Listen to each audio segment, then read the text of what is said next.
And joining us now is former Education Secretary Arne Duncan, who served under President Obama for 7 years. Thank you so much for joining us, Mr. Duncan. Not just Republicans at this point, since its founding, really, many have decried the Department of Education's curriculum and student loan efforts as wasteful and something better left to state and local governments and the private sector. Tell us why they're wrong in your estimation.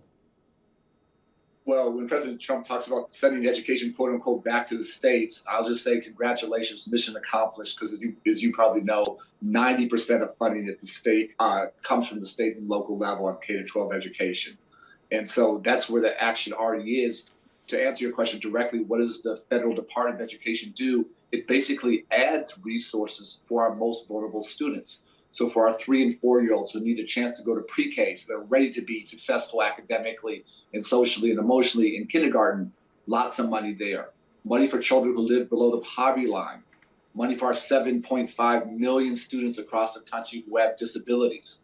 Resources for our rural students. President Trump's intention is to cut federal funding, as you know, to schools that have diversity and inclusion efforts that teach lessons on racism being built into American institutions, for it as an example.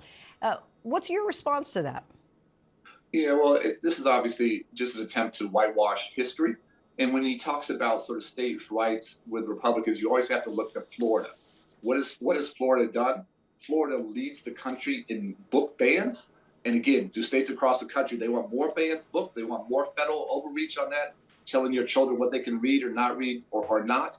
And in the Florida curriculum now, it talks about how slavery had benefits for the enslaved. You know, how insane, how mind-boggling is that, trying to whitewash our history? And so we just have to tell the truth and the great things that are part of our history and the real challenges. And slavery will always be a scourge on our nation's history, and to somehow pretend it had benefits for slaves is absolutely inconceivable to me. Is there truth at all to the criticism that federal student loans are the cause and not the result of the rapid rise in tuition prices because institutions of higher learning see it as an easy way to get money? Yeah, it's a good question. It's a complicated answer there. So what you always want is you want states investing in higher education. You want universities to be containing their costs. And you want the federal government always helping, whether it's on loans or whether it's on Pell Grants, which is so significant. But what I always say, the best investment any of us can make in our families, in our children, in our own futures, is to make sure young people have a chance not just to go to college, but to graduate. So when you graduate, paying back those loans can be challenging, but doable. If President Trump wanted to actually help some people, rather than sort of dismantling or abolishing the Department of Education, he could actually take away some of those loans and forgive some of those loans. That would actually be beneficial to people. That's not what his interest is. Lastly, I think your shirt says education is a human right. Is that right? It's getting cut off at the bottom, a human right. Do you feel like that's being threatened at this point? It is absolutely being threatened at this point. And it's extraordinarily scary what's happening now. And to remove educational opportunity from our nation's most vulnerable students, who does that benefit? And why? And you can lie to parents and voters about lots of things, but if you start messing with their children, Mama Bear and Papa Bear are going to wake up.